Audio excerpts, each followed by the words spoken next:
자, 비구 만들기. 출가 스승을 결정한 뒤 머리와 수염을 깎고 옷과 바루를 갖춘 그들은 적절한 장소로 안내된다. 그들은 그곳에서 선출된 충명하고 유능한 비구에게 갈마의 진행과 질문에 대하여 비구 성가 앞에서 내가 그대들에게 이러이러한 질문을 할 것입니다. 각각의 질문에 대하여 사실이면 그렇습니다라고 대답하고 사실이 아니면 아닙니다라고 사실대로 거짓 없이 대답하십시오. 질문에 대하여 당황하거나 곤혹하지 마십시오라고 교육받는다. 교육을 마친 교수사는 그곳을 떠나 비구 성가가 모여있는 곳으로 나아가 존자들이여 성가는 제 말에 귀를 기울이십시오. 여기 이러저러한 자들은 이러저러한 장로 비구를 출가 스승으로 삼아 출가 비구가 되기를 요청합니다. 저는 이들에게 비구 갈마를 위한 교육을 마쳤습니다. 만약 성가에 옳은 일이라면 이러저러한 일들을 인솔하여 오겠습니다라고 말한다. 그리고 성가는 인솔하여 오십시오라고 말한다. 자, 그래서 이제 이렇게 절에 와가지고 자기를 아는 사람이 아무도 없어요. 그래가지고 이제 자기가 이렇게 어떤 스님한테 출가 스승이 되어 주십시오. 3번 요청을 해서 그 스님이 이제 허락을 받았어요. 그럼 이제 이제 출가 스승이 머리를 깎고 수염을 갖추고 그 다음에 수염을 깎고 옷과 바루를 줘요. 준비를 다 해요. 다 해가지고 이제 다 갖추어졌으면 그럼 이제 그 비구 성가한테 요청을 해요. 이렇게 한 자를 이제 그 비구를 만들어야겠다. 그래서 전체 회의를 해요.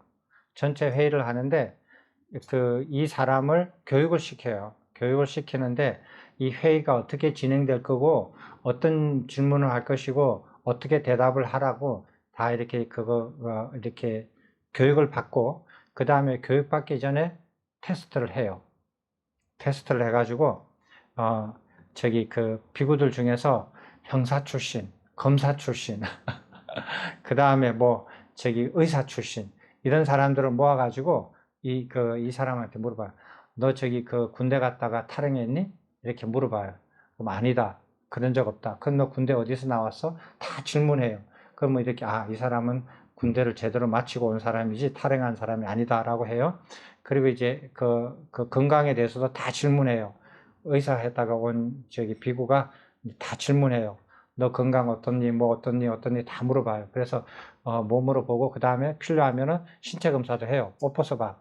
그래가지고 다 조사해가지고 질병이 없다. 병이 없는 자다. 그렇게 이제 통과하고. 그리고 너 또 이렇게 와서 물어보고 해서 이 사람은 게이가 아니다.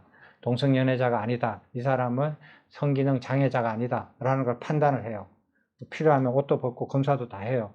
이런 걸 다 하고 난 다음에 이제 그거 가르쳐줘요. 이제 질문 같은 걸 가르쳐주고 회의를 진행하는 건 방법을 가르쳐줘요. 이렇게 모아서 여기서 가르쳐줘요. 여기서 이제 비구 성가가 이렇게 다 모여 있어요. 이게 1000명이 모여 있어. 저쪽 방에서 다 교육을 하고 난 다음에 이제 교육을 마치고 난 다음에 여기 와서 물어봐요. 교육을 다 마쳤는데 데려와도 될까요? 그러면 이제 데리고 오세요. 그러면 이제 데리고 와요. 데리고 와가지고 이제 질문을 해요. 여기 성가 있는 앞에서 같이 들으라는 거예요. 그래서 질문을 하거든요. 질문을 해가지고 이제 하는데 첫 번째가 뭐냐면은 그대의 이름은 무엇입니까? 라고 물어봐요. 그럼 저의 이름은 무엇입니다? 라고 대답해요. 그대의 출가 스승의 존함은 무엇입니까? 이렇게 누구누구 비구입니다. 누구누구 이렇게 존함을 얘기해요. 윗자는 아랫자는 무슨 자를 쓰십니다. 이런 식으로. 그렇게 이제 대답을 해요. 그대의 나이는 20살 이상이 되었습니까?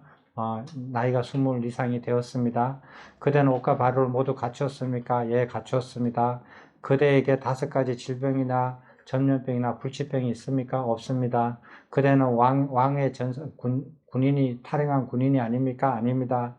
그대는 죄를 짓고 도망자거나 수배자가 아닙니까? 아닙니다. 그 다음에 채무를 지고 도망다닌 자입니까? 아닙니다. 그 다음에 도깨비입니까? 아닙니다. 그 다음에 동성연애자나 성기능장애입니까? 정상적인 남자입니까? 정상적인 남자입니다. 장애나 불구가 있습니까? 없습니다. 다 들었어요. 그럼 이제 장애가 없는 게 확인이 됐어요. 그러면 이제 이제 마지막 절차가 남았어요. 마지막 절차를 어떻게 하느냐면 다 모인 자리에서 이제 회의를 이렇게 해요. 스님들이 한 사람도 빠짐없이 다 모인 자리에서 아니다. 여기가 10명이죠. 10명이 모인 자리예요. 10명이 모인 자리에서 스님들 다 모이지 않아요. 출가한 사람이 너무 많아가지고 다 모이면 바빠요. 그래서 10사람만 딱 모여요. 10사람이 모인 자리에서 이제 회의를 진행합니다. 그래서 회의를 진행한 사람을 갈마사라 그래요. 갈마사를 진행하는데 어떻게 하냐면 여기 10명이 모인 스님들한테 존자들이시여 승가는 제 말에 귀를 기울이십시오. 여기 이러저러한 장로 비구를 출가 스승으로 삼은 이러이러한 자들이 출가하여 비구가 되기를 요청했습니다. 이것이 안건입니다. 만약 여러분들이 옳은 일이라고 생각하신다면 승가는 이러한 장로 비구를 출가 스승으로 삼고 이러이러한 자들을 비구로 만드는 것에 동의하겠습니다. 이것이 제안입니다. 동의할 거냐 말 거냐 이제 이게 동의하는 것이 제안이에요. 그래서 물어봐요. 이러한 것에 동의하면 침묵하시고 동의하지 않으면 지금 말씀하십시오. 말을 아무것도 안 해. 그럼 동의했어. 동의를 3번 받아요. 똑같이. 그래서 동의하면 아무 말 안 하고 가만히 있는 거예요. 그럼 진행하는 거예요. 계속. 그렇게 해서 3번을 반복해, 3번 동의를 얻었으면 결정을 해요. 마지막으로 회의에 결정을 해요. 승가는 침묵하여 동의하였고 동의하는 것을 인정하였습니다. 따라서 승가는 이러저러한 장로 비구인 출가 스승이 이러저러한 자들을 비구로 만드는 것에 동의하였습니다. 저는 이와 같이 알겠습니다. 하면 비구가 되는 거예요. 그러면 절차 끝. 됐죠? 예, 절차 끝나자마자 이제 교육이 들어가요. 끝나자마자 출가 스승이 어떻게 이제 얘기를 하냐면 이제 그대들은 세존의 법과 율에 따라 비구가 되었습니다. 비구들이여 그대들은 잘 갖추어진 세존의 법과 율에 따라 괴로움의 종식을 위하여 청정한 삶을 영위하십시오. 이렇게 하면 이제 이 비구가 된 걸 이제 그 세상에 알리는 거예요. 그리고 난 다음에 제일 먼저 가르치는 게 뭐냐면 시계 보는 법을 가르쳐줘요. 왜냐하면 몇 시에 뭐를 해야 되는 것을 정확하게 아는데 해시계를 그때 쓰잖아요. 해시계를 읽는 방법을 모를 수가 있어요. 일반 사람들은. 그래서 해시계 쓰는 방법을 가르쳐줘요. 이때를 가리키면 12시다. 이때는 몇 시다. 이걸 딱딱 가르쳐줘요. 시계 보는 법을 가르쳐주고 그 다음에 하루를 구분하는 법을 가르쳐줘요. 그 다음에 계절을 분별하는 법을 가르쳐줘요. 자, 됐죠? 그래서 저기 그 어떤 계절에는 무엇을 해야 되고 어떤 계절은 무엇을 해야 되는데 그 계절을 어떻게 구분하는지 모르면 안 되잖아요. 그럼 가르쳐줘요. 하루를 어떻게 구분해요? 하루를 구분할 줄 아는 사람.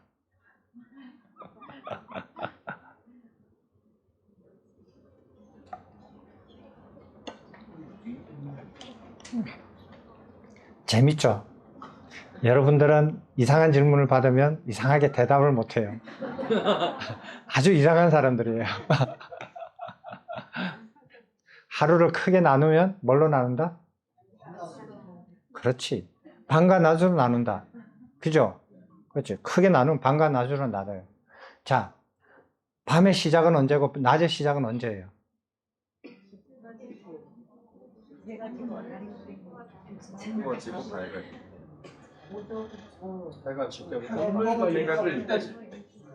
해가 뜨면 낮이고 그 다음에 해가 지면 밤이고 그렇습니까?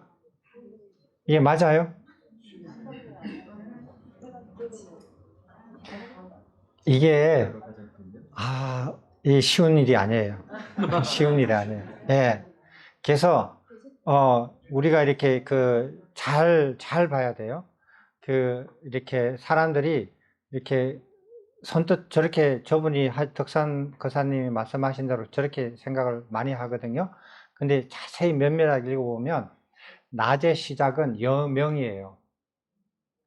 여명하고 일출하고 같나요? 다르나요? 다르죠? 시간 차이가 얼마나 되나요? 모르네.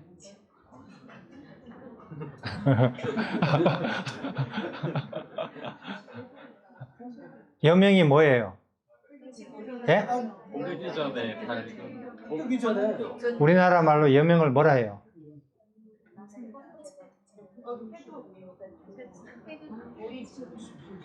우리나라 말은 모르네. 한문은 아는데. 여명을 한국말로 뭐라 그래요? 새벽. 예? 새벽이요. 놀고 있네.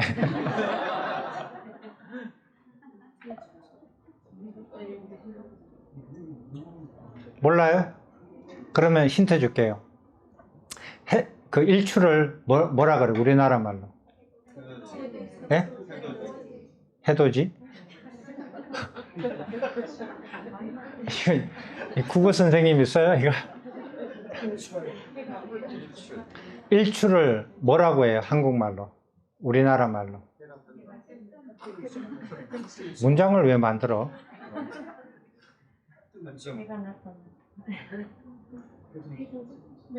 예, 뭐 이렇게 나도 헷갈리네. 그 해뜰 무렵, 해뜰 무렵, 그죠? 해뜰 무렵이에요. 해뜰 뭐라 그래요? 해뜰 때? 예, 해돋이? 해돋이? 예, 해가 뜨는 것을 일출이라 그래요. 여명은 뭐라 그래요? 그렇지. 동틀 무렵이 그거 여명이에요. 동이 트기 시작하면 여명이 시작하는 거예요. 그래서 여명하고 해 뜨는 사이가 그 일출하고 시간 차이가 제가 이렇게 산에서 보니까 한 2, 30분 차이가 나요. 여러분도 한번 새벽에 걸어 나가 보세요. 그게 뭐냐면 지구가 이렇게 동그랗게 생겼잖아요. 동그랗게 이렇게 대기권이 약 10km 정도 돼요. 우리가 보면은 굉장히 이렇게 두껍지만 지구로 보면 굉장히 얇거든요. 얇지만 해가 이렇게 지면에서 뜰 때 이 햇볕이 대기권을 통해 가지고 굴절이 일어나요. 그것을 우리는 노을이라 그래요. 새벽 노을이 생겨요. 그래서 그 해가 보이지는 않지만 굴절이 생겨 가지고 해의 밝은 빛이 하늘에 이렇게 비쳐요. 그리고 조금 지나면 이제 그 노을이 빨갛게 새벽에 이제 일어나거든요. 그게 시작하는 점이 여명이에요. 여명이고 한 2, 30분 지나면 이제 그게 이제 해가 이제 떠요. 저쪽에서 빨간 게 이제 올라와요. 그게 일출이에요. 낮의 시작은 일출이 아니고 여명이다. 됐죠? 아주 중요해요. 그리고 난 다음에 해가 지잖아요. 해가 지면은 뭐라 그래요? 일몰. 잘하네. 그 다음에 그 해가 지는 거예요. 해가 지면은 깜깜해지나요? 안 해지죠. 여전히 밝아요. 하늘이 밝아요. 그래서 일몰이 밤이 아니에요. 일몰이 되고 난 다음에 2, 30분 지나면은 뭐가 들어가요? 그걸 저녁에 있는 노을을 뭐라 그래요? 예?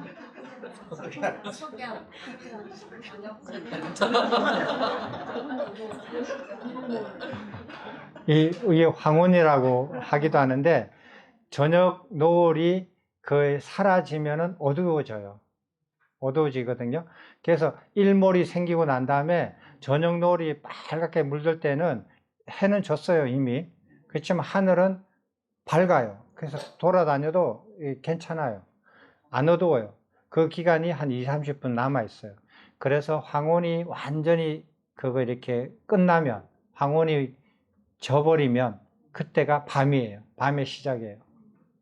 재밌죠? 재밌어요. 저도 낮과 밤, 그 다음에 하루를 이렇게 구분하는 거 율장 보고 처음 알았어요. 그 다음에 낮을, 우리나라 그 율장에는 낮을 3등분해요. 낮을 어떻게 구분해요?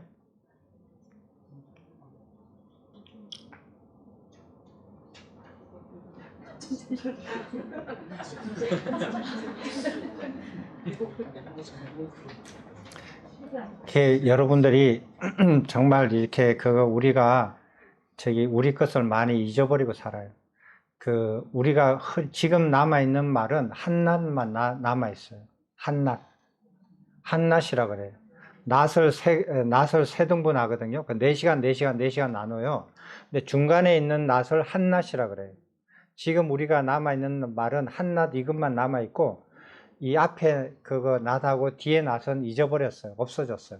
앞에 있는 낫을 이른 낫, 뒤에 있는 낫을 늦은 낫, 이렇게 돼 있어요. 이른 낮, 한낮, 늦은 낮. 이래서 하루를 세 등분해요. 그래서 이 세 등분해서 이렇게 그거 약속을 하고 사람들이 뭐 가고 오고 이렇게 일과를 봐요. 밤은 세 등분을 해요. 밤은 이른 밤, 한밤, 늦은 밤인데 한문으로 하면 초야, 중야, 후야. 이렇게 세 개를 나눠요. 세 개를 이렇게 나누는데 근데 중국 애들이 그거를 2시간씩 나눠버렸어요. 잘라버렸어요. 그래서 그거 이렇게 그 초경, 중경, 야경 이거를 2시간 단위로 이렇게 자르거든요. 그래서 그 경전에 보면 초경에 부처님께서 뭐를 하셨다. 그거 저기 초야에 뭐를 하셨다. 중야에 뭐를 하셨다. 후야에 깨우치고 난 다음에 후야에 뭐를 하셨다라고 되어 있는데 그거를 4시간 단위인데 그 중국의 그 생각을 빠져 있으면 이걸 다 2시간으로 해석을 해버려요. 그러니까 부처님이 깨닫고 난 다음 되게 바빠요. 2시간마다 막 이것하고 저것하고 막 해야 돼요. 그 뭐 안 맞아요. 나중에 보니까 이게 이렇게 하루를 나누는 구분이 그 부처님 당시하고 지금 우리가 쓰는 우리는 지금 1시간씩 구별하잖아요. 조금 전에 중국에는 뭐 자시 무슨 시 하는 거는 12개로 나눴거든요. 2시간 단위로 나눴거든요. 근데 옛날에는 부처님 당시에는 4시간으로 나눴다. 그걸 이렇게 아셔야 돼요. 그 다음에 이런 교육을 한다. 그 다음에 이거 시계를 보고 하루를 구분하고 계절을 구분하는 법을 배우고 난 다음에 4가지 청정한 필수법에 대해서 가르쳐야 한다. 옷에 대해서 가르치고 음식에 대해서 가르치고 개인 거처에 가르치고 의약품에 대해서 가르친다. 그걸 가르치고 난 다음에 직접 그 다음에 급하게 가르쳐야 하는 것이 4가지 함께 살 수 없는 죄이다. 이게 율을 가르치는 거예요. 율 중에서도 가장 죄가 무거운 율 4가지예요. 그게 뭐냐면 살인행위, 사람을 죽이는 행위, 절도행위, 성행위, 높이는 거짓말을 하는 행위. 이것을 가리킨다. 됐어요? 자, 이거는 이제 나중에 그 율장을 공부하시면 상세하게 아시게 될 거예요. 근데 뭐가 우리가 이렇게 얘기를 해야 되냐면 지금은 어떻게 하느냐? 비구를 만들 때 어떻게 하느냐? 수계식을 해가지고 비구를 만들어요. 수계식 들어봤죠? 제가자들한테도 그래요. 수계식을 해야 제가자가 돼요. 수계는 무슨 뜻이에요? 개를 주고 받는 거거든요. 개를 주는 사람이 있고 그 받는 사람이 있어서 개를 줬고 개를 받았으면 이제 비구가 되고 제가자가 되는 거예요. 이렇게 형식을 갖췄거든요. 근데 이제 수계식에 가면 저기 뭐 오게 할 때 뭐 줄줄 5번 줄줄줄 읽고 그 다음에 이렇게 뭐 지키겠습니까? 지키겠습니다. 이러고 그 다음에 연비하고 끝나잖아요. 비국에도 그래요. 줄줄줄줄 막 2, 300개를 그냥 줄줄줄 빨리 읽어요. 지키겠습니까? 지키겠습니다. 그리고 다 연비하고 끝나요. 그게 수계식이에요. 그러고 난 다음에 걔를 한 번도 설명도 안 하고 가르치지도 않아요. 30년 동안. 제가 30년 지났는데 31년이 됐는데 그러니까 걔를 어떻게 지키느냐고요. 걔가 뭔지 어떻게 아느냐고. 그러니까 여기는 부처님 가르침은 뭐냐? 비구가 되고 난 다음에 유를 가르치는 거예요. 비구가 되는 조건으로 유를 주는 게 아니라고요. 개를 주는 게 아니란 말이에요. 가짜나의 요청으로 해서 10명의 비구가 5명의 비구까지 줄었어요. 이게 아완티가 어디냐면 아주 이렇게 중림정사, 기원정사에서 남쪽으로 내려가서 한참 미치거든요. 그러니까 굉장히 사람들이 거칠고 기후가 안 좋고 척박한 지역에 있어요. 근데 여기에 이제 그 가짜나라는 존자가 계셨는데 이 존자의 특징이 뭐냐면 예? 혹시 기억나요? 상세하게 설법하는 자. 네, 그래요. 이분이 이렇게 설법 내용을 보면 아주 좋은 것들이 많아요. 그래서 다른 스님들에 비해서 가짜나 존자가 이렇게 설명한 이 경전이 몇 개 있는데 그거 아주 재밌어요. 재밌고 굉장히 이렇게 아주 설법이 아주 뛰어난 설법을 하신 분이에요. 이제 이분이 이제 자기가 이렇게 머무는 곳에 그 제가제자가 있어요. 제가제자가 이제 설법을 많이 했더니 이 제가자가 이렇게 있어요. 이제 제가자가 뭐를 하냐면 장자가 있습니다. 자, 읽어보시겠습니다. 존자시여, 존자께서 설한 가르침을 제가 이해하기로는 제가의 살면서 더할 나위 없이 완벽하고 지극히 청정한 소라 고등처럼 빛나는 청정범행을 실천하기란 쉽지 않습니다. 저는 이제 머리와 수염을 깎고 물들인 옷을 입고 집을 떠나 출가하고자 합니다. 존자시여, 제가 집을 떠나 출가하도록 허락하여 주십시오라고 말하였다. 이에 존자는 소나여, 목숨이 닿을 때까지 홀로 잠자고 한 끼를 지키면서 물들인 옷을 입고 숲속에 사는 청정한 삶을 유지하는 것은 쉽지 않습니다. 그대는 속가의 집에 머물면서 세존의 가르침대로 홀로 잠자고 한 끼를 지키는 삶을 실천해 보십시오. 그러자 그에게 출가하려는 생각이 누구 떨어졌다. 그는 다시 출가하려는 생각이 올라와 두 번째도 첫 번째처럼 가짜나도 첫 번째와 똑같이 대답했다. 비구 성가에 출가 요청을 하였으나 여기까지요. 이게 무슨 소리냐면 그 가짜나 존자가 설법을 아주 잘 하시는데 그 설법을 듣고 이제 이 장자가 출가하는 마음이 생겼어요. 그래가지고 이렇게 그 가짜나 존자를 출가 스승으로 삼아서 출가하겠습니다 라고 이렇게 말씀을 드렸더니 가짜나 존자가 무슨 이유든지 간에 그 이렇게 출가해가지고 이렇게 평생을 이렇게 그렇게 숲속에서 혼자 사는 것은 힘들다. 그러니까 너 저기 뭐야 집에 머물면서 그 출가 생활처럼 그렇게 한번 살아봐라. 한번 살아보라 했어요. 하루 한 끼 먹고 그냥 이렇게 욕심 안 부리고 이렇게 간촐한 옷 입고 그리고 이렇게 뭐 그 TV 보지 말고 그렇게 한번 살아봐라 이랬어요. 그랬더니 그 말도 틀린 말이 아니니까 그럼 한번 살아볼까 해서 누그러뜨려졌어요.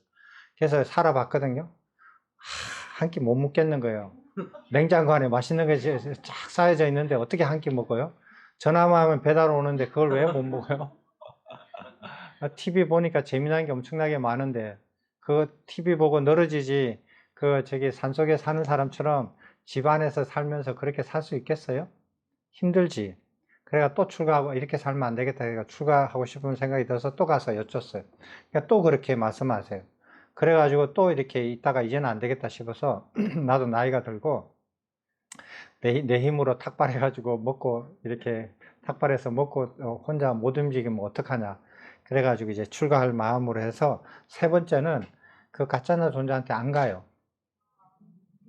안 가고 거기 모여있는 비구 성가한테 가버린 거예요. 그럼 문제가 어떻게 달라지냐면 가짜나 존재한테 가면은 그 가짜나 존재가 혼자 내가 출가 스승을 해가지고 비구를 만들 수 있어요. 그죠? 그거 저기 기의 비구로 만들면 돼요. 그 내가 이 사람을 내 혼자서 비구를 만들 수 있거든요. 근데 내가 안 했단 말이야. 그러니까 세 번째 가서 거절하면 이거는 그거는 안 되거든요. 그래서 세 번째는 가짜나 존재한테 개인적으로 이렇게 그 출가할 것을 말하지 않고 승가가 모여 있는 곳에서 요청을 했어요. 그러니까 가짜는 물 건너가는 거야.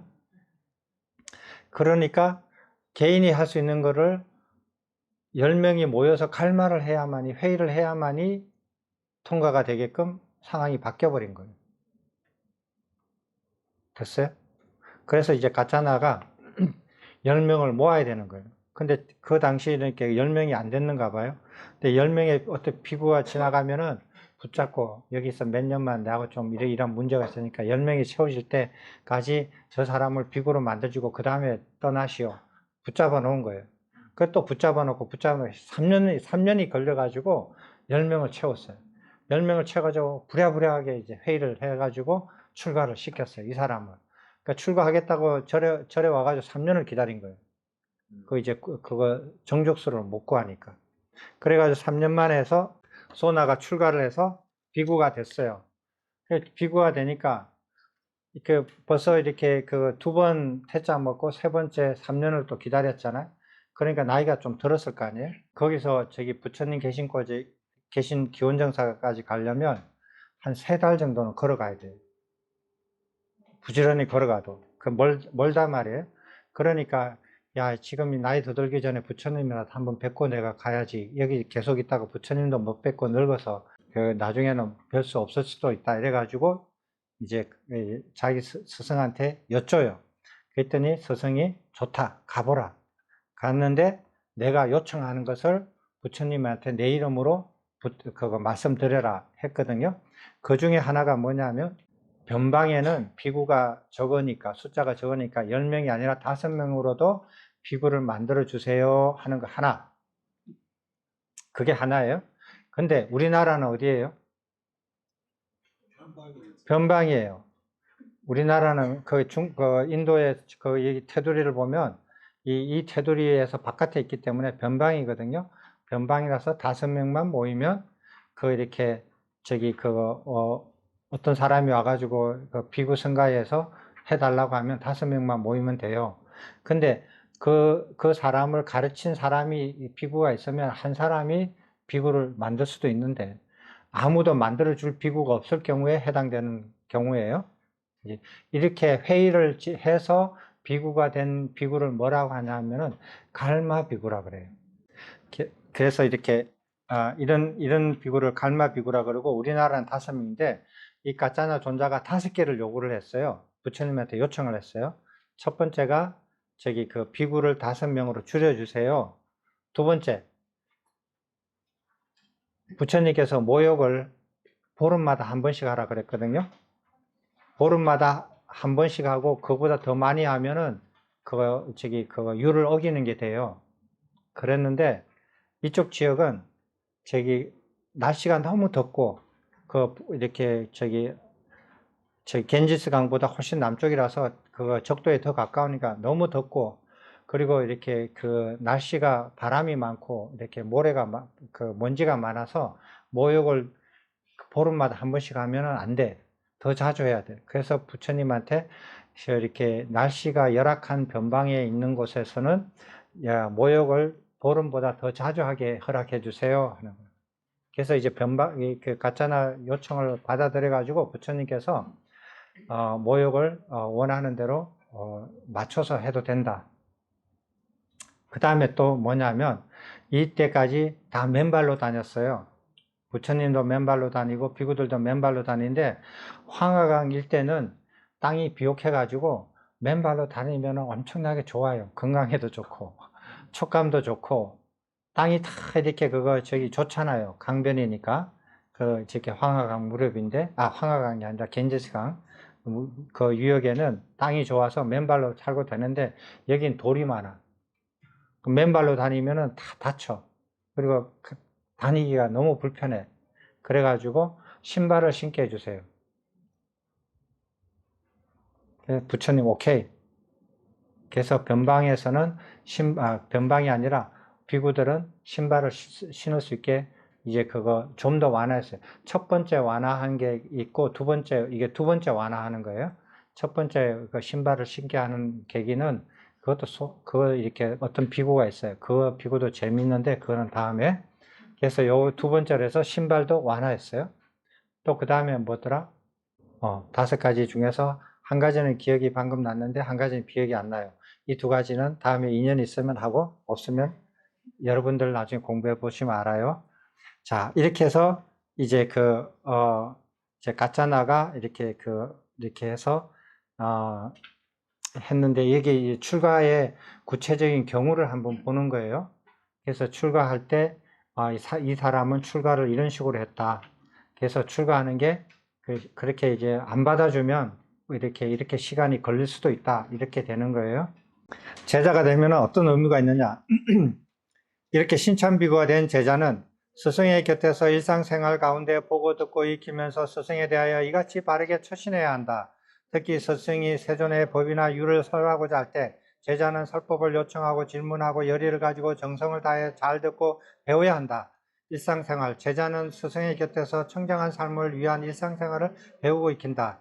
제자는 밤이 지나 스승이 자리에 일어나면 자리를 정리정돈하고 처소를 청소하며 세면도구와 씻을물을 준비하며 탁발하러 마을에 들어갈 때 스승의 가사와 바루를 준비하여 드리고 적절한 거리를 유지하고 시자로 뒤따르며 음식을 드실 때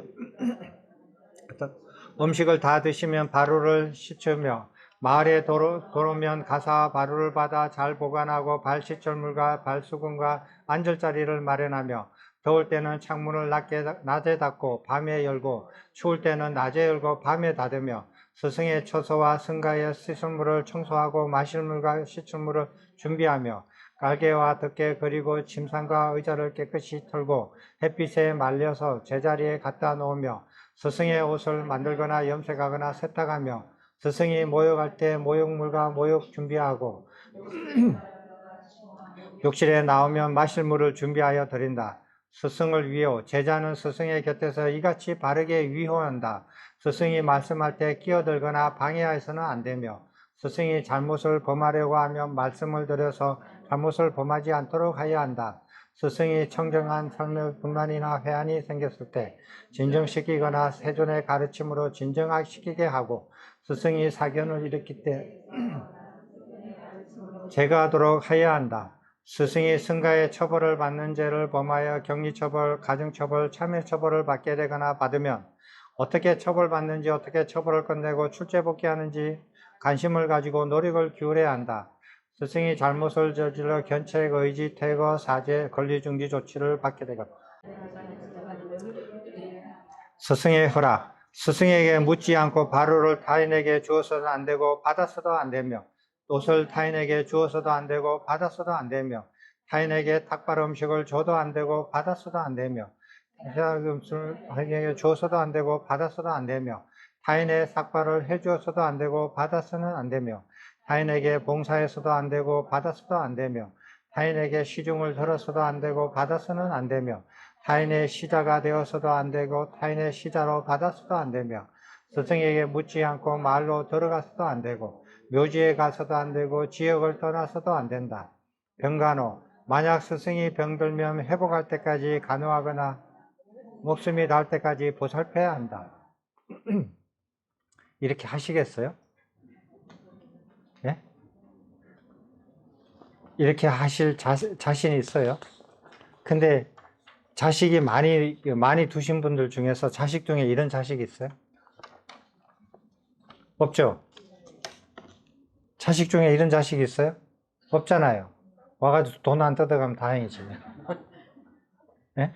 이런 자식이 어디 있어요, 요즘 세상에? 부모의 허락을 받지 않고, 뭐, 밥그릇도 줘도 안 되고, 받아서도 안 되고, 떠나서도 안 되고, 묘지에 가서도 안 되고, 뭐, 그 다음에, 부모가 병이 들면은 죽을 때까지 부모를 보살펴야 되고, 이런 자식이 어디 있어요? 요즘 이런 자식 있어요? 옛날에는 자식들도 이렇게 했는가 봐요.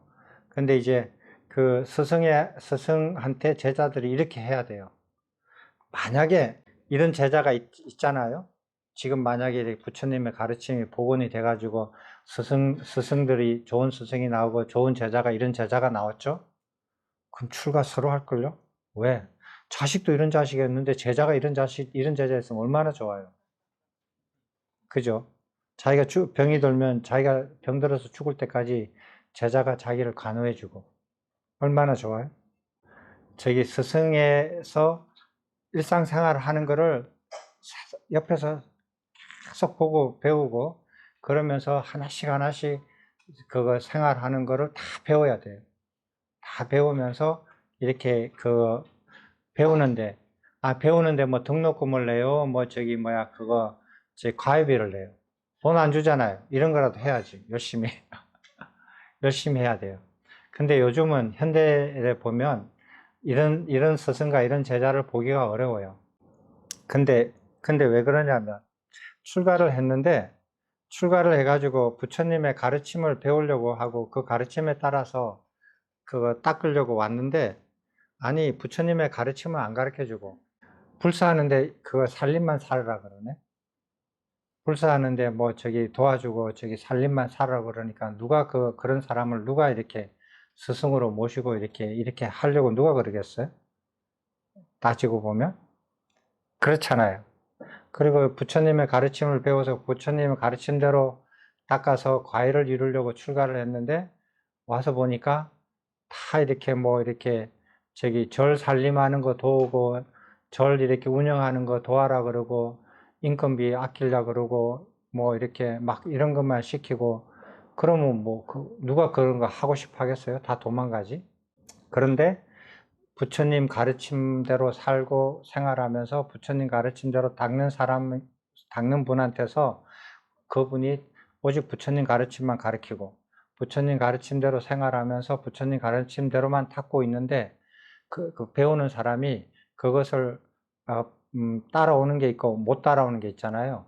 따라오는 거는 잘했다 그러고 못하는 것은 못하는 거 보는 즉시 이렇게 해라 저렇게 해라 해줘서 그걸 고쳐 나가면 그러면은 떨어지기 싫죠. 그렇잖아요. 그러면 뭐 내가 이렇게 어떤 거는 내가 이렇게 그 부처님 가르친 대로 따라하고 어떤 것은 못 따라한단 말이에요. 그러면은 그 옆에 그거 못 따라하는 부분이 이것이고 따라하는 부분은 이것이다. 내가 그거 배우는 사람이 나는 이거 부처님 가르치면 따라하고 이거는 못 따라해요. 이것 좀 가르쳐 주세요. 고쳐 주세요. 이렇게 하나요? 아니잖아요. 자기는 전부 다 부처님 가르친 대로 한다고 했는데 바르게 보는 사람이 옆에서 보니까 바르게 하는 것은 이거고 못하는 것은 이거다 말이에요. 그러니까 보는 즉시 가르쳐 주잖아요. 근데 배우는 사람이 이거는 내가 부처님 가르친 대로 했고 이거는 부처님 가르친 대로 못했어요. 이것 좀 가르쳐 주세요. 그 웃기는 짜장면이지. 그건 말이 안 되는 거예요. 그래서 저기 무트에서 그 바닷속에서 와가지고 무트로 와가지고 저기 걷는 것을 배우는데 계속 헤엄치는 그거 저기 자세를 취하거든요. 그러면 어떨 때는 걷고 어떨 때는 헤엄치고 이러면은 걸을 때는 잘한다. 헤엄칠 때 하려고 하면은 야 그렇지 하지 마 이렇게 해야 될 거 아니에요. 그렇게 해야 그걸 빨리 고치고 빨리 걸을 수 있게 되지 않겠어요? 네, 그렇게 해서 가르치는 거예요. 그래서 부처님의 법과율에서 어버이 역할을 하고 부처님의 법과율에서 자식 노릇을 하는 게 스승과 제자의 관계예요. 그래서 이렇게 하는데 어느 스님이더라?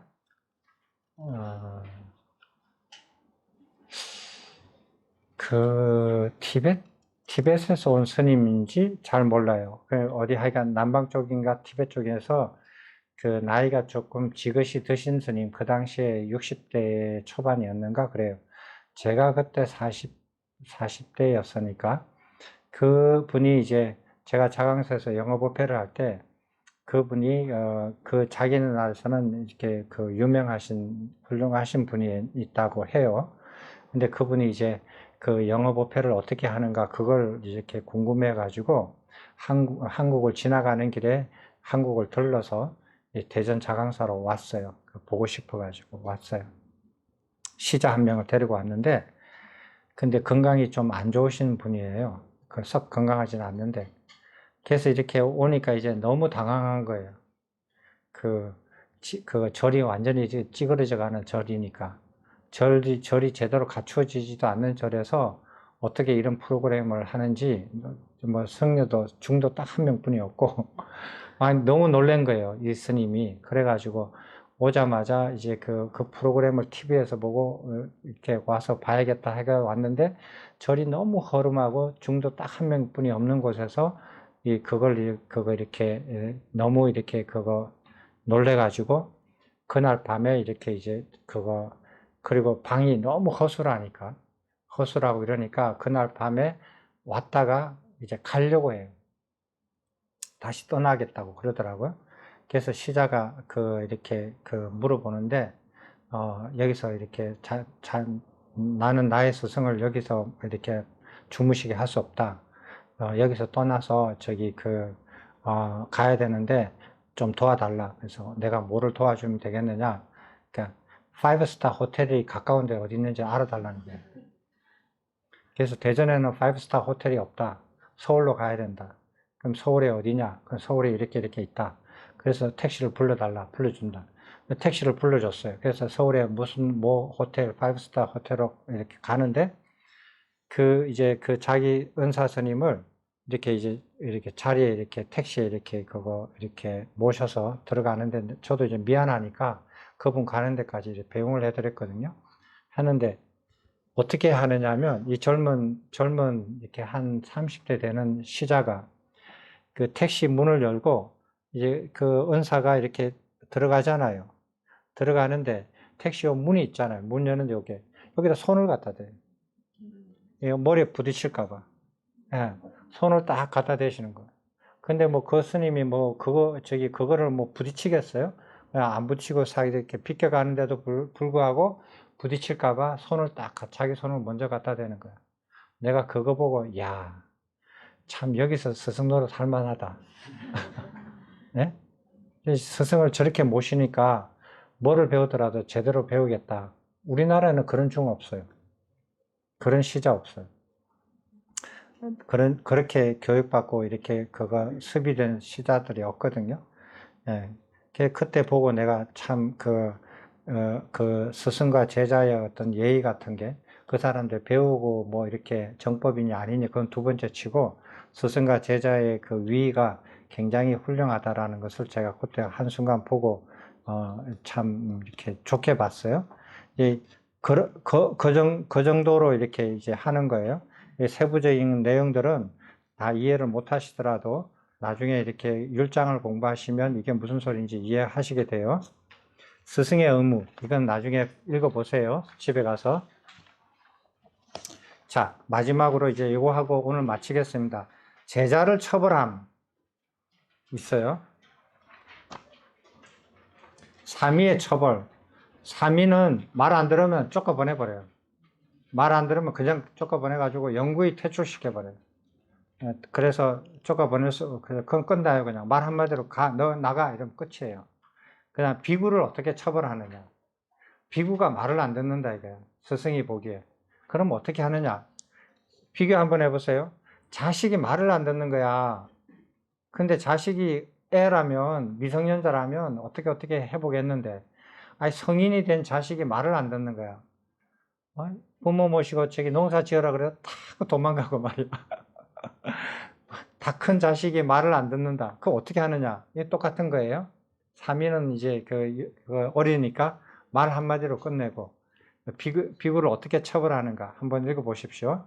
출가 스승에 대하여 바르게 처신하지 않는 신참 비구인 어떤 제자는 비구들에게 견책받고 비난받고 꾸지람 받았으나 그는 여전히 출가 스승에 대하여 바르게 처신하지 않았다. 이에 세존께서 말씀하셨다.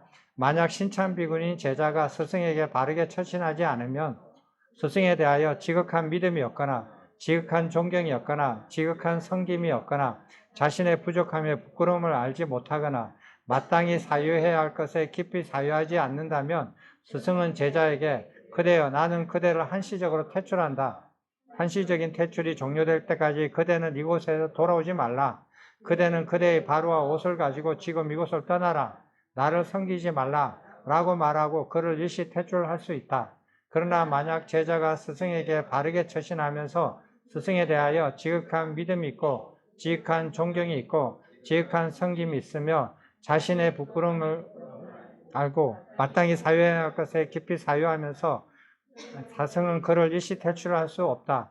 스승은 일시 퇴출하여야 하는 제자는 마땅히 일시 퇴출하여야 하고 하지 않아야 할 제자는 일시 퇴출하면 안 된다.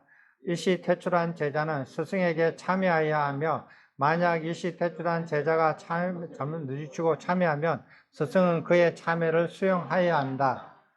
이렇게 됐어요. 됐죠? 이게 뭐냐면 이제 비구가 갓됐는데 신참 비구라는 것은 비구가 된 지 1년부터 4년 사이예요. 그래서 신참 이제 된 지 몇 년 안 된 비구가 다른 스님들한테 계속 이렇게 그거 이렇게 야단 맞는 거야. 너 스승한테 그렇게 하면 안 돼. 스승한테 그렇게 하면 안 돼. 이렇게 야단 맞아도 안 고치는 거야. 계속 그렇게 하는 거야. 그렇게 하면 스승이 어떻게 이제 처벌을 내리냐면 너 꺼져. 나가 여기서. 대신 비구를 못하게 할 수는 없으니까 너 옷과 바루, 내가 준 너 옷과 바루는 그대로 가지고 나가. 나가는데 영원히 나가는 게 아니라 일시적 퇴출이에요. 한시적으로 너 나가 있어. 그러면은 한시적인 게 끝나면 내가 부르면 와. 부르기 전에는 오지 마. 나가는 거예요. 그럼 나가면 떠나야 돼. 그곳을 떠나야 돼. 그 절을 떠나야 돼. 그럼 다른 절로 가야 돼. 그렇게 하면 되는 거예요. 그래서 자식이 이렇게 그 같이 있는데 말을 안 듣는다. 야, 나가 너. 그럼 돼요. 이 집에서 나가. 이 집에서 밥 먹고 그렇게 저기 자고 하지 말고 너 이 집을 떠나서 네가 살고 싶은 데 가서 너 마음대로 살아. 단 옷과 숟가락은 가지고 가. 줄 수 있어. 너 옷은 너가 가져갈 수 있고 너가 쓰던 그릇하고 저기 숟가락 젓가락은 내가 가져가는 거 말 안 해. 가지고 가. 내가 다시 오라고 할 때까지 나가 있어. 내쫓아 버리는 거예요. 내쫓아 버리는데 조건이 있어요. 이 5가지를 안 지켰을 경우에만 그렇게 해야 돼요. 근데 5가지를 다 지켰는데도 뭐 기분이 나쁘다고 해서 나가 이러면 안 되는 거예요. 그럼 스승이 이제 그 율을 어기는 거예요. 그래서 그 뭐 예를 들어서 저기 뭐야 내가 심부름을 시켰더니 절 불사하는데 노가다를 좀 하라고 했더니 안 하는 거예요. 자기 공부하겠다고. 그래서 너 나가 했더니 이렇게 하면 안 된다는 거예요. 이러면 스승이 율을 어기는 거예요. 그렇게 해서는 안 되고 이 5가지를 중에서 한 가지라도 안 지키는 경우에 한해서 한시 퇴출을 할 수 있다. 자, 그런데 한시 퇴출을 받은 그렇게 이제 딱 듣고 이제 그 제자가 이제 정신이 번쩍 들었어요. 아, 내가 이걸 잘못했었구나. 나는 너무 이렇게 무심하게 들었는데 이게 큰 죄구나. 이렇게 해서 정신 바짝 차리고 잘못했습니다. 다음부터 안 그러겠습니다. 참회를 하면 받아줘야 돼. 스승이. 안 받아주면 율을 어기는 거예요. 그렇게 잘못을 하고 참회를 하면은 그 제자를 받아줘야 되는 게 또 율이에요. 됐어요? 예. 자, 출가에 관한 부처님의 가르침을 경에서 뽑아서, 율에서 뽑아서, 이제 그거 이렇게, 같이 논의를 했는데, 질문 있으면 하십시오. 아사리가 그냥 스승이라는 뜻입니까? 아사리라는 것은 출가 스승을, 이렇게 지금 우리 말로는 은사, 스승, 이렇게 출가 스승이라고 저는 얘기를 하거든요. 출가할 때 출가를 허락한 비구, 그 스승을 출가 스승이라 그래요. 근데 출가 스승한테서 잘못해가지고 쫓겨났어요. 아니면은 자기가 출가 스승이 환속해버렸어. 네? 그러면은 이제 자기가 스승이 없잖아요. 스승이 없는데 출가 스승은 아니지만 출가 스승의 역할을 하는 분을 아사리라 그래요. 아사리. 출가 스승을 우리나라에서는 지금 은사라고 하는데, 은사라고 이렇게 부르죠. 은사라고 부르는데 정확하게 표현을 하면 출가 스승이에요. 출가할 때 자기 출가를 허락한 스승. 그래서 출가 스승, 은사. 뭐 이렇게 이제 표현을 하는데, 아사리는 은사가 환속하거나 죽었거나 아니면 먼 길을 떠나가 버렸거나 따라갈 수 없는 곳에서 멀리 가버렸거나 자기가 쫓겨났거나 그럴 경우에 스승이 필요하잖아요. 여전히. 그럴 때 어디 다른 절에 가거나 혹은 다른 곳에서 그 아사리를 이렇게 자기가 출가 스승을 선택하는 것처럼 선택해요. 어디 절에 가가지고 내가 아사리로 모실 분이 어디 있나 이래 봐서 아 저분이 훌륭하게 보인다. 그래서 그분한테 가서 저의 아사리가 되어 주십시오 라고 3번 요청을 하셔야 돼요. 그래가지고 그분이 허락을 하면 아사리로 모셔요. 그러면은 똑같아요. 출가 스승하고 아사리하고 똑같은데 딱 하나가 틀려요. 뭐냐면 출가 스승하고 아사리하고 같은 절에 있게 되잖아요. 그럼 아사리가 무효가 돼요. 무효가 되고 출가 스승은 그대로가 돼요. 요 차이 하나만 있고 나머지는 똑같아요. 또 질문이 있어요?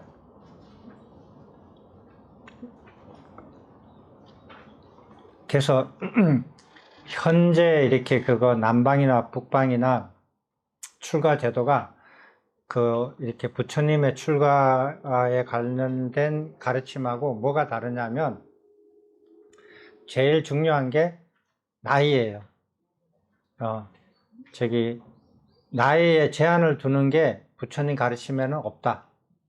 건강하게 자기 힘으로 그거 탁발하고 모욕하고 일상생활을 영위하면 나이에 상관없이 가능하다. 그런데 그 사람이 건강했단 말이에요. 근데 출가했어. 출가했는데 한 달 만에 들어 누워버렸어. 상관없어요. 어쩔 수 없는 거죠. 그건 젊은 사람이나 늙은 사람 마찬가지예요. 누구도 알 수 없는 일이니까. 그건 상관하지 않아요. 출가할 당시. 나이가 상관이 없다. 두 번째, 이거는 이제 여기에 안 나와 있는데,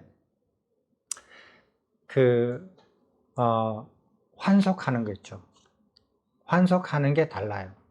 부처님 율장에는 7번 환속할 수 있어요.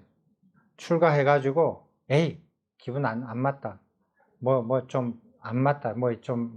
이게 뭐가 기분이 안 좋다. 그럼 다시 돌아가요. 다시 돌아가서 거기서 좀 몇 년 살다가, 아이고, 여기도 싫다. 저번에도 싫었는데 또 싫다. 다시 출가해요. 그렇게 해서 7번까지 왔다 갔다 할 수 있어요. 근데 출가해가지고 환속해서 다시 출가할 경우에는 승납이 빵이에요. 다시 0부터 시작하는 거예요. 옛날에 했던 거는 무효예요. 그렇게 시작하는 거예요. 항상 0으로 시작하는 거예요. 그렇지만 7번까지 왔다 갔다 할 수 있어요. 그래서 경에 이렇게 그 기록에 보면 7번 환속해가지고 8번째 출가해서 아라한이 되신 분이 있어요. 그러니까 환속하고 출가하고 환속하고 출가하는 것에 대해서 그 선입감이 없어요. 근데 지금 대승불교에서는 환속하면 나쁜 사람이 돼요. 환속하는 거 보면 패배자예요. 환속하는 사람은 좀 이렇게 변질자예요. 이렇게 안 좋게 보거든요. 안 좋게 보고, 그리고 지금 이렇게 대승불교에서 그 방식대로 출가를 하면 돌아갈 데가 없어요. 왜? 이혼하고 자식들하고 친권 다 포기하고 재산 다 제로제로로 만들고 이렇게 출가해야 되거든요. 그렇게 출가해가지고 환속하면 갈 데가 어디 있어요? 갈 데가 딱 한 군데 있어요. 모르죠? 모르니까 제가 물어보는 거예요. 서울역. 서울역 말고는 갈 곳이 없어요. 네. 완전 홈리스 되는 거예요. 그러니까 어떻게 하느냐? 서울역보다 여기가 낫지. 100번 낫지. 네? 버티는 거예요. 근데 어떤 사람은 아니야. 난 서울역 안 가. 안 가고 나는 택시 운전이라도 할 수 있어. 그래라도 먹고 살 거야. 나 여기 싫어. 나가면 그 사람은 나가요. 택시 운전해요. 먹고 살아요. 근데 택시 운전도 못하고 서울역분에 갈 데 없는 사람은 끝까지 살아남아요. 여기서는 밥이라도 주니까. 먹고 사는 건 거기보다 나으니까. 그래서 가면 갈수록 어떻게 되느냐? 능력 있는 사람은 환속하고 능력 없는 사람은 끝까지 버티고. 그래가지고 승가가 어떻게 되냐면 들어올 때는 좋은 사람 나쁜 사람 섞어서 들어오는데 나갈 때는 좋은 사람만 나가고 안 좋은 사람만 남아있는 거예요. 갈수록 그래 되네. 세월이 흐를수록. 이게 왜 그러냐? 환속을 금지해서 그래요. 환속을 편익감을 가지지 말고 환속을 자유롭게 할 수 있는 제도를 부처님 율대로 안 해서 그래요. 그래서 부처님 그 율대로 하면 환속이 나쁜 게 아니에요. 그냥 돌아갈 수 있거든요. 그래서 그러면은 환속을 7번까지 할 수 있는 그런 제도, 그게 부처님 가르침인데 환속을 7번까지 할 수 있으면은 출가할 때 이혼해야 돼요? 할 수 있죠. 이혼하고 오는 사람도 있고 이혼 안 하고 오는 사람도 있어요. 상관이 없어요. 그죠? 그건 개인의 선택이에요. 그 마하카사파 존자, 대가섭 존자 같은 경우는 부처님보다 한 20살이 많아요. 한 60세쯤 돼서 출가를 하셨는데 그분은 부인하고 같이 출가를 했는데 재산을 빵빵 다 날리고 출가를 했어요. 다 나눠주고 동생들한테 다 나눠주고 그 집안에 일하는 사람들한테 재산 다 나눠주고 그 많은 재산을 다 나눠주고 빈털터리로 재산 탕진해 놓고 출가를 했어요. 왜? 60대 출가했는데 다시 언제 돌아와? 그리고 자기도 충분히 기다렸고 충분히 공부를 해서 완전히 정리하고 간 케이스예요. 근데 부처님은 그랬어요? 안 했지. 부처님은 재산 정리 안 했잖아. 네? 그죠? 재산 정리 안 했잖아요. 그냥 가면은 얼굴이 도장이니까 그 자기 재산 그대로 다 있는 거예요, 권한이. 그 부인도 어디 가지도 못하고 가만히 있잖아. 이것도 아니고 저것도 아니고. 그렇게 되거든요. 그래서 출가할 때, 지금 현재 이렇게 그 대승불교에서 이렇게 알고 있는 그런 거, 이혼을 반드시 해야 된다. 결혼한 사람은 이혼을 반드시 해야 된다. 그리고 애들이 있는 사람은 친권을 다 포기해야 된다. 서류를 떼오라 그러거든요. 그 다음에 재산을 다 이렇게 버리고 와야 된다. 그거 필요 없어요. 그 부처님 율에 안 맞아요. 그러니까 없는 재산 버리려고 애쓰지 마시고 가서 어떻게 환석할지 모르니까 그냥 남겨놓고 오세요. 남겨놓고 누가 안 가져가니까 남겨놓고, 그리고 다 정리하고 오실 분은 다 정리하시고, 정리 안 하고 그냥 가볍게 와가지고 내가 한 3년만 출가 생활 해보겠다. 그래가지고 좋으면 더 있고 안 좋으면 그냥 돌아오면, 이렇게 생각하고 가볍게 와서 3년 살아보니까 열심히 했더니 너무 좋은 거야. 그때 정리해도 돼요. 그때 정리해도 되거든요. 그 부처님께서 카필라바투에 가셔가지고 아버님의 장례식을 치르고 난 다음에 그 500명의 장정들이 출가를 했잖아요. 출가했는데 전부 다 기혼자들이었어요. 기혼자들이었는데 출가를 했는데 그 전쟁을 일어날 것을 막아줘서 이쪽에 250명, 이쪽에 250명의 장정들을 출가할 사람 뽑아가지고 이제 부처님한테 이렇게 출가를 시켰거든요. 이 사람들은 처음에 이제 부처님의 심부름을 하려고 갔는데 부처님이 안 받아주시니까 출가를 할 사람을 해서 500명이 출가를 했단 말이에요. 근데 이 사람들이 이제 가서 어느 정도 있다가 다시 돌아온 줄 알았어요. 그래서 집안에 정리를 안 하고 다 놔두고 출가를 했거든요. 근데 부처님께서 거기 카필라바투 그 옆에 이제 숲속에서 거기서 이 사람들을 열심히 가르쳐 가지고 전부 다 예류가 이상을 성취를 한 거예요. 몇 달 동안 열심히 가르쳐 가지고 예류가를 딱 성취하고 나니까 너무 좋은 거야. 너무 좋아가지고 이제 집에 갈 생각을 싹 잊어버리는데 부인들이 기다려도 안 오는 거야. 그래가지고 500명이 떼거지로 갔어요. 가가지고 서방님 언제 돌아오세요? 이러니까 서방들이 하는 말이 우리는 돌아갈 수 없는 몸이 되었어. 기다리지 마시오. 그대들은 그대들의 행복을 추구해서 그대들이 원하는 곳으로 가시오. 이렇게 말을 하는 거예요. 이제 500명의 그 부인들이 충격을 입었어요. 충격을 입고 한탄할 데가 없어가지고 부처님의 이모, 부처님의 양모 어머니한테 찾아갔어요. 찾아가지고 마하빠짜빠띠한테 찾아가서 한탄을 했어요. 이런 일이 있다고. 하늘이 무너졌다고. 그래서 당신들은 서방이 있는데 왜 그런 말을 하느냐고. 내 서방은 죽어서 없지만 너는 서방이 있는데 왜 그렇게 하냐고.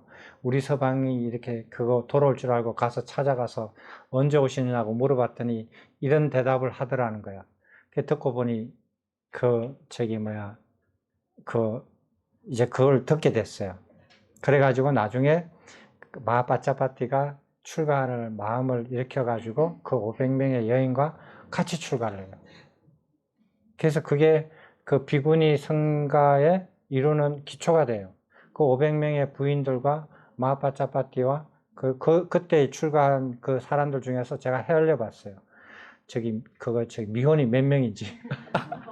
미혼이 2-3명도 안 돼요. 전부 다 기혼이에요. 출가할 때. 여러분 혹시 알아요? 3년만 내가 출가해가지고 별로 별 볼 일 없다 그러면 집에 돌아오려고 했는데 3년 지나니까 너무 좋은 거야. 그래가지고 부인이 찾아왔어. 3년 지나면 온다고 했는데 왜 안 옵니까? 나는 돌아갈 수 없는 몸이 되었어. 여기가 너무너무 좋소. 부인이 보니까 너무 좋아 보여, 얼굴이. 평생 사는 때 내가 행복하게 해줬을 때보다 더 행복하게 보여, 얼굴이. 야, 나도 가자. 그럴 줄 어떻게 알아요? 그래서 저기 출가 제도에서 제가 이렇게 배운 것 중에서 제일 차이가 나는 게 이거예요. 환속을 그거 이렇게 범죄시하지 않는다. 나쁘게 생각하지 않는다. 그리고 그렇게 오갈 데 없이 그렇게 다 정리하고 출가를 딱 한 번 해가지고 가서 보니까 아니다 싶으면은 그 다음 인생은 비굴하게 살아요. 그 절에서 먹고 살기 위해서 다 비 맞추면서 몰래 몰래 그냥 자기가 하고 싶은 거 해가면서 이래 살거든요. 그렇게 비굴하게 살 필요 없는 거예요. 아니다 싶으면 나와버리면 되는 거예요. 나와가지고 다시 출가하면 되지. 시행착오를 거쳐서. 내가 저번에 사람 저기 말 잘하는 스님이 훌륭한 줄 알고 찾아갔더니 아니더라 이거예요. 네? 그래서 이제는 말 못하지만 좋은 스님을 찾아야겠다. 이렇게 알 수 있잖아요. 그래서 시행착오를 이렇게 해볼 수 있는 거거든요. 그래서 아니면은 아닌 거 안 날 그냥 그날 내려오면 되거든요. 근데 자기가 갈 곳을 없이 만들어서 가버리면 그때부터 이제 스트레스 받는 거예요. 나가지도 못하고 머물지도 못하고 양심을 속이면서 자기 양심을 속이면서 사는 거거든요. 엄청 괴롭죠. 결혼해도 그렇잖아요. 결혼해가지고 이렇게 아주 이렇게 나 좋아한다라고 해서 결혼을 했는데 딱 이렇게 며칠 살아보니까 이거 아니다는 거야. 이 사기친 거다. 알면은 아는 그날 돌아서서 찢어져서 나와야지. 거기에서 붙어 살 수 없잖아요. 그럼 얼마나 그 인생이 괴로워요? 마음이? 그거 뻔히 알면서도 아닌 척 하면서 웃으면서 어떻게 살아요? 그래 살 필요 없거든요. 아닌가 하는 순간에 그냥 나와야죠. 그리고 더 좋은 사람 찾으면 되지. 실수 안 하고. 시행착오를 겪더라도. 그거하고 마찬가지예요. 그래서 결혼은 2번, 3번까지 허용해요. 출가는 7번까지 허용해요. 시행착오를 마음 푹 놓으시고 질문 있으면 하세요. 네. 용서받지 못하는데 용서를 받을 수 있는 기준하고 기준하고 그리고 누가 용서를 하면 받을 수 있는지 기준이 그 기준은 부처님께서 정하셨어요. 아무도 몰라요. 왜 그런지. 용서받을 수 없는 죄는 그 죄를 저지른 사람이 부처님이든 하느님이든 어느 누구든지 간에 어떤 방식으로든지 용서가 안 돼요. 그래서 그 값을 자기가 다 받아야 돼요. 그런 걸 말을 하는 거고, 그 기준은 어떤 기준으로 그걸 만드신지는 몰라요. 그럼 부처님 속을 들어가 봐야 알아요. 그 다음에 용서받는 죄는 1장에 이렇게 용서받는 죄가 있는데, 그 용서받는 죄들은 이거 용서받지 못하는 죄를 빼놓고는 전부 다 용서받을 수 있는 죄예요. 용서받을 수 있는 죄는 어떤 죄냐면, 어떻게 용서를 받느냐 하면은 죄의 종류에 따라서 용서받는 방법이 달라요. 이렇게 무거운 죄를 저지른 거는 좀 많은 사람한테 용서를 받아야 되고, 조금 덜 무거운 죄를 받은 죄는 한 사람 앞에서 용서를 받아도 되고, 그리고 더 가벼운 죄를 저지른 거는 내 혼자 반성하면 돼. 그럼 용서가 돼. 이렇게. 그 상세한 거는 그 1장을 공부해 보면 나와 있어요. 또 질문 있습니까? 이제 그 출가에 대해서 궁금한 거 다 없어졌죠? 그죠? 저는 출가할 때 이런 것도 모르고 출가를 했는데, 출가할 때 이런 거 가르쳐 줬으면 얼마나 좋아. 그래서 출가하는 거 어려운 게 아니에요. 어려운 게 아니고 출가해가지고 막 이렇게 겁내할 필요도 없어요. 했다가 아니면 다시 돌아왔다가 다시 가도 되고, 그거 괜찮아요. 그러니까 출가에 편안하게 생각하시고, 제가 이렇게 출가하고 싶지는 않지만 그래도 죽을 때 7번은 못 하더라도 한 번이라도 한 번이라도 해보세요. 출가를.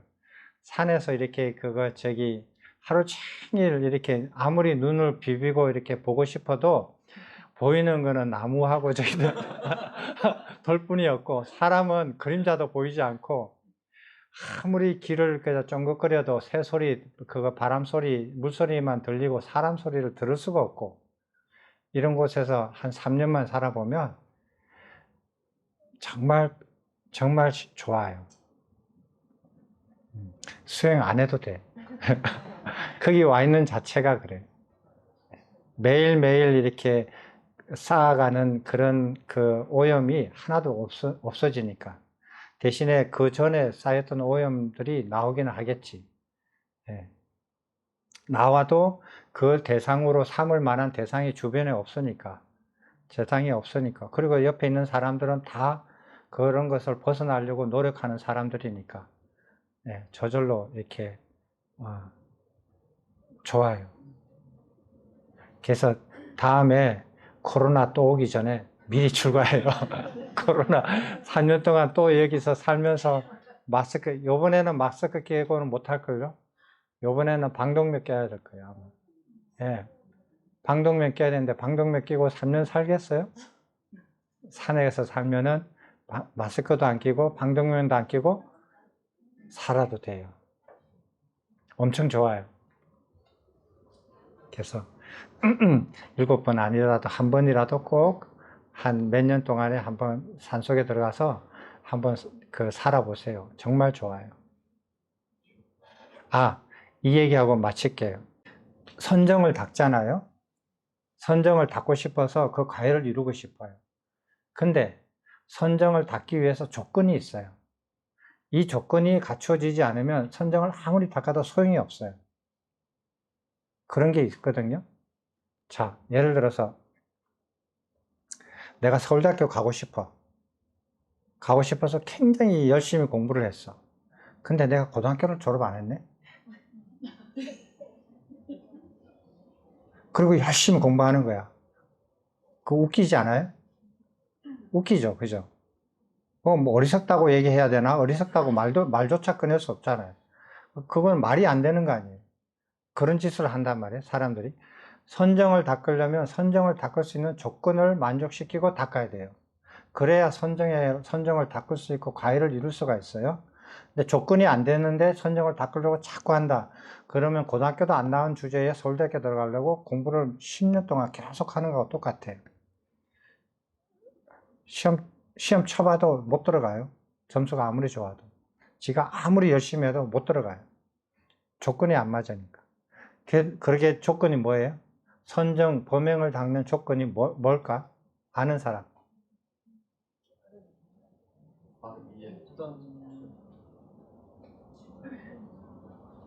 최선정이 해야 될 것 같아요. 나는 이 순간이 제일 즐거워.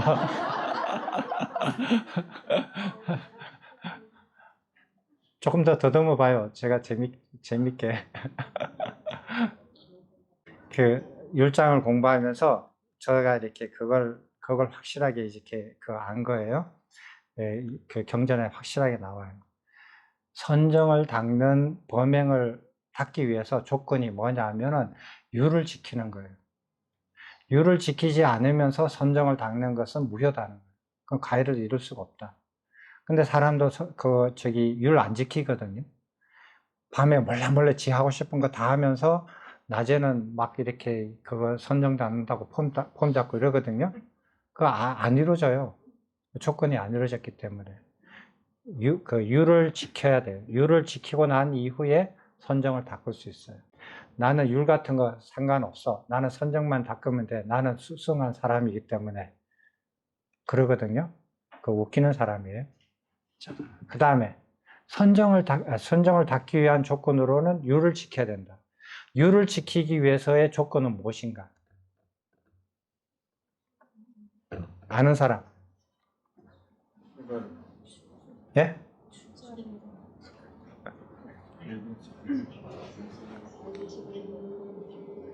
율을 지키기 위해서 지키는 것을 하기 위해서 필요한 조건, 무슨 조건이 충족이 돼야 유를 지킬 수 있겠는가?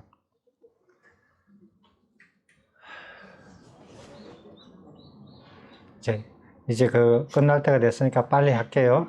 유를 지키기 위해서 필요한 조건은 감각의 대문을 지켜야 된다.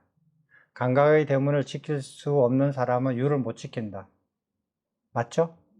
맞죠? 감각의 대문을 지킬 줄 알아야 내가 무슨 말을 하는지, 내가 무슨 행동을 하는지, 내가 무슨 생각을 하는지 이걸 알 수 있어요. 그걸 알아야, 보고 알아야 내가 해야 할 것과 안 해야 할 것을 구별하고 하든지 안 하든지 결정할 수 있어요. 그래서 감각의 대문을 볼 줄 알아야 돼요. 감각의 대문을 지킬 줄 알아야 유를 지킬 수 있어요. 감각의 대문을 못 지키는 사람은 유를 지가 아무리 지키고 싶어도 지가 무슨 말을 하는지, 지가 무슨 짓을 하는지 자기가 모르는데 어떻게 지킬 수 있어요? 못 지키죠. 그래서 감각의 대문을 지켜야 돼요.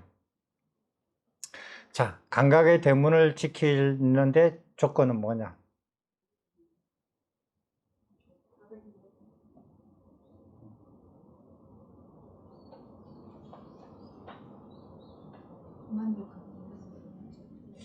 만족한 일상생활. 예? 만족한 일상생활.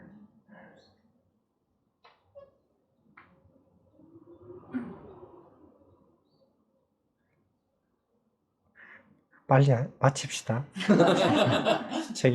양심과 수치심. 양심과 수치심. 양심과 수치심이 있어야 감각의 대문을 지킨다. 거기서부터는 양심과 수치심, 이거는 우리가 거론하지 않는 그 부분에서 맨 마지막이잖아요. 양심과 수치심은 기본적으로 있다라고 판단하고 우리가 대화를 하잖아요. 그러니까 양심과 수치심이 없는 자들은 감각의 대문을 지키지를 못해요. 자기 양심이 없고, 그 다음에 수치심이 없으면 자기가 그걸 지키지 않은 것을 지켰다고 우기고, 자기 스스로도 그렇게 생각하고, 그렇게 하면 이거는 지킬 수가 없어요. 그래서 양심과 수치심이 있어야 되고, 그리고 여기 계신 분들은 양심과 수치심이 이렇게 잘 갖춰졌다고 보고, 그러면은 감각의 대문을 자기가 무슨 말을 하는지, 무슨 행동을 하는지, 무슨 생각을 하는지 자기 자신을 하는 것을 남이 하는 걸 보는 거 아니에요? 자기 자신을 하는 것을 잘 봐야 된다. 그리고 그것을 무엇을 하면 되고 무엇을 안 하면 되는지 유를 공부해 가지고 알아서 지킬 것은 지키고 지키지 않아도 되는 것은 지키지 않아도 될 때 유를 지키게 돼요.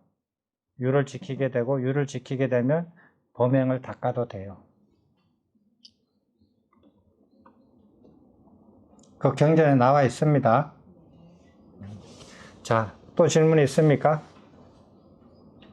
질문 없으면은 이제 마쳐도 되겠죠? 그래요. 마치기로 하고, 부처님 오신 날을 이렇게 기리는데, 부처님을 기리는 게 아니에요. 부처님을 기리는 것은 잘못된 생각이에요. 부처님을 기리는 게 아니고, 부처님 오신 날에 부처님께서 발견하신 정각법과 부처님께서 설하신 불설법, 부처님의 가르침을 기리는 거예요. 부처님의 가르침을 기리는 날이 오늘이지, 부처님을 기리는 거 아니에요. 그래서 그것도 이렇게 얘기하려면 좀 길어지니까, 그래서 부처님의 가르침을 기리는 날이다. 그래서 부처님의 가르침대로 가르침을 독송하고, 부처님 가르침대로 사띠하고, 그리고 부처님 가르침을 같이 토론하고 공부하고 하는 것이 부처님 오신 날에 부처님 가르침을 기리는 다양한 방법들이에요. 우리가 할 수 있는. 그래서 오늘 이제 부처님 오신 날에 부처님 가르침을 잘 이렇게 기리는 날이 되었습니다. 여러분들도 이제 공부를 좀 이렇게 해 가시면서 물속에서 헤엄만 치지 마시고 해변으로 나와서 걷는 연습도 좀 하시면 어떨까 싶어요. 네, 그렇게 해서 거기에 대한 이제 내용들을 오늘 다 배우셨으니까 나머지는 여러분들의 이제 그거 선택에만 따른 거예요. 그러니까 가르침을 듣고 잘 생각을 해서 자기한테 유익하게끔 자기 스스로 행동하시면 좋겠어요. 마치겠습니다. 감사합니다.